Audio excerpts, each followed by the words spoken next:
What's going on, everyone? Welcome back to another must add and must drop video. In this video, I'm going to run through some intriguing waiver wire players that you should look to add and some high roster players that you can move on from. If you guys are enjoying the content on this channel so far, feel free to show us some support by liking the video and subscribing to the channel.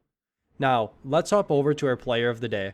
In this segment, I will give you a random stat that's associated with the player, and in the comment section below, it is your job to figure out who that player is. The stat today is, this goaltender has been struggling this season, leading the league with 11 losses. Who is this goaltender? Leave your answers in the comment section below.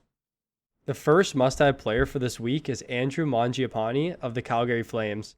Mangiapane had a solid season last year, scoring 17 goals and 32 points in 68 games, adding 109 shots and 73 hits.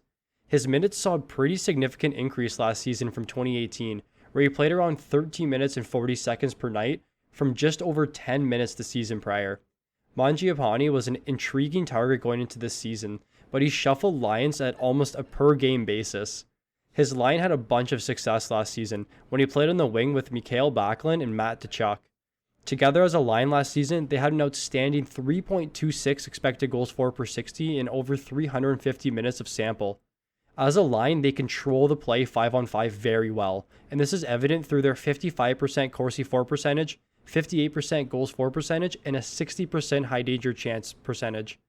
Calgary has finally put this line back together, and if they can continue to play together for the remainder of the season, all three players have their value boosted significantly.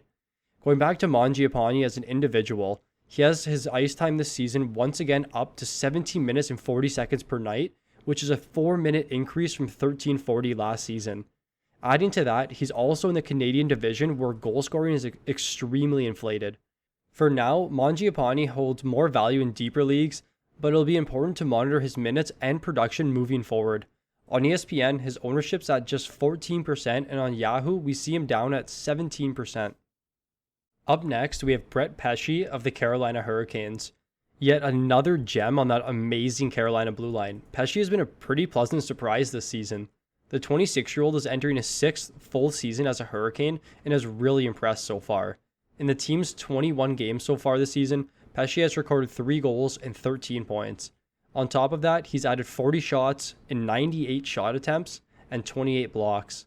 To no surprise, Pesce has seen an increase in minutes this season, up to 22:30 per night on the second pairing and the second power play unit.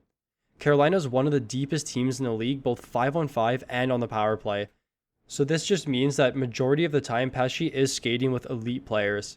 Pesce's shot attempts are up to 4.5 per game so far this season, which is 1 shot attempt higher than last season, where he sat around 3.5 per night. In 2018, Pesce was solid for the Hurricanes, recording 7 goals and 29 points with an outstanding plus 35 rating. He also added 98 shots and 131 blocks. Although we may not see his plus minus reach those numbers again this year, we can definitely expect him to sustain this point production, as well as adding some decent numbers to add to your shot and block categories. The Hurricanes are looking unstoppable right now, and Pesce has solidified himself as a top 4 defenseman on their very strong blue line. His ownership on ESPN is 22%, and on Yahoo, we see him at just 17%. The final must-have player is Tim Stützle of the Ottawa Senators. So bear with me with his name. There's many ways to pronounce it. I'm just going to go with what I know. The 2020 third overall pick put on a show at the World Juniors, scoring 5 goals and 10 points on a lackluster Germany team. He's really transitioned well to the NHL level this season for the Senators, where he scored 5 goals and 14 points in the team's first 21 games. Stützle has seen his role increase quite a bit from the start of the season, which is really no surprise for a 19-year-old in his rookie season. In his last 10 games, Stützle has 8 points, 33 shots, and is playing around 70 minutes per night.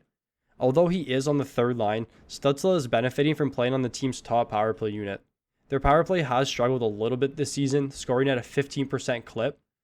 But as we all know, the Canadian division isn't known for stellar defense, and if he can continue to shoot the puck like we're seeing, along with playing on the top power play unit, we should expect some pretty sustainable production moving forward. One thing to be cautious about with Stützle, and this goes for all Senators players, is his plus minus.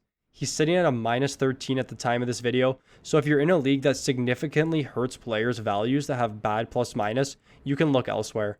On ESPN, his ownership's up at 36%, and on Yahoo, he's sitting at just 30%.